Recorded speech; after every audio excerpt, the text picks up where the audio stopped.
sinisiraan mo lang si Lando sa akin. Ano bang... Ano sinisiraan? Yung boyfriend mo sumira sa amin ni Eloisa. 5 taong kami. Pumasok bigla sa eksena yung boyfriend mo kaya kami nasira. Hindi ako. Huwag mong pagsalitaan ng ganun yung si Lando, ha? Kung hindi malandi ang girlfriend mo, di sana okay pa yung 5 taon nyo. Malandi ang girlfriend mo. Kung hindi lumalapit-lapit yung boyfriend mo dyan sa girlfriend ko, hindi siya papatulan nun. Malamang pinilit siya ng boyfriend mo. Mahal ako ni Eloisa. Kahit pa lumapit ang 10 lalaki dyan sa girlfriend mo, kung hindi niya papatusin, hindi kayo masisira. Ang kati ng girlfriend mo, ha?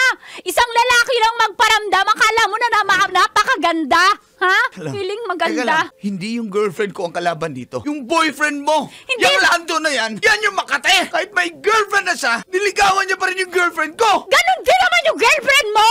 Alam niyang may boyfriend na siya ng 5 taon! Nilapitan lang siya ng isang lalaki! Ha? Kumagat naman siya kung di ba Makati yan! Tumigil ka. Tumigil ka din! Huwag mong pagsalita ng ganyan si Huwag mo Eloisa. din pagsalita ng gano'n si Lando! Alam mo, tayo na lang Alam mo, Bahoy diba? na lang tayo. Kaya nga. Kasi nainis ako talaga sa ginawa sa akin. Tas, Nakakainis, diba? hiniwalayan ako eh. Hiniwalayan ng karimba. Unfair girlfriend mo, diba? Unfair si Lando. Hiniwalayan ng karimba? Yata. Hindi, kahit hindi pa.